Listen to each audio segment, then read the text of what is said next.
Party ఫిరాయింపుల గురించి మాట్లాడుతున్నారు రాజే.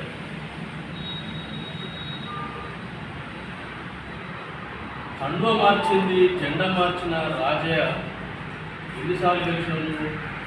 గెలిచిన 3-4 సార్లు గాలిలో గెలిచినాడు. ఆ రోజు సెంటిమెంట్ని అడ్డుపెట్టుకొని గెలిచినావు, ఆ తర్వాత గాలిలో గెలిచినావు. ఏ రోజు కూడా ప్రజాభిమానం గెలిచిన సందర్భం ఏ ఒక్క రోజు రాజయ్య గెలిచాలి. రాజయ్య గుర్తుపెట్టుకోవడం పనిచేస్తాను. కడియం శ్రీహరి మొన్న మాకు తెలిసి కాంగ్రెస్ పార్టీని ఓడించి ఆ రోజు 7,000 పైచిలకు మేరకు తెలిసి ఆయన టీఆర్ఎస్ పార్టీ భిక్ష పెడితే గెలవలేదు.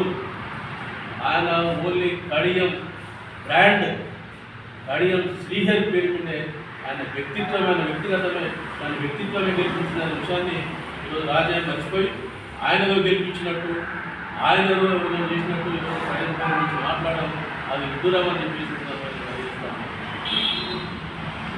దళితుల డప్పు కొట్టి డప్పు ఉంచుకున్న పరిస్థితులు దగ్గర ఉన్నాయా రాజయ్య?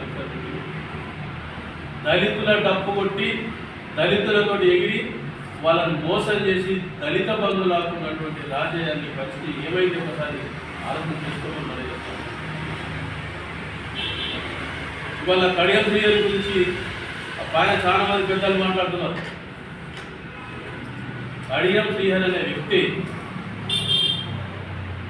ఈ ఉమ్మడి రాష్ట్రంలోనే 2 తెలుగు రాష్ట్రాలలోనే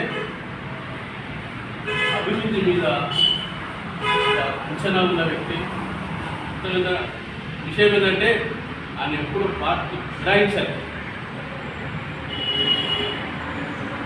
ఈ రాష్ట్ర అభివృద్ధి కోసం ఆయన ఒక విజన్ ఉన్న నాయకుడిగా ప్రభుత్వం ఆయన ఆహ్వానించింది, ఆయన పక్కన పెట్టుకున్నది, ఆయన హక్కున చేర్చుకున్నది.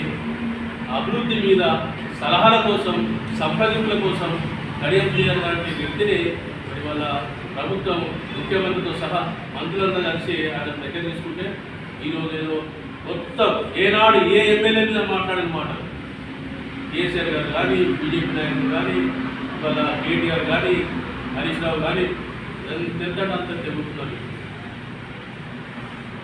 మీరు సంబరపడుతున్నారు. మరి మేము ఏ తీర్పు వచ్చినా ప్రజాక్షేత్రంలో గెలుపు కడియందే. కడియం బ్రాండ్ అనేది గెలిపిస్తుంది అనే విషయాన్ని మీరు మర్చిపోతారు. సందర్భాన్ని తెలియజేస్తాం. సందర్భం గుర్తుకుంటున్నారు, ఏమో జరిగిపోతున్నాయి. ఏమీ జరగదు. జరిగిన కడియం శ్రీహరి అనే వ్యక్తి వాళ్ళ అన్నిటికీ సిద్ధంగా ఉన్నారు. ఆయన వెనుక ఇంత పెద్ద వ్యవస్థ ఉన్నది. ఈ నియోజకవర్గ ప్రజలు ఉన్నారు.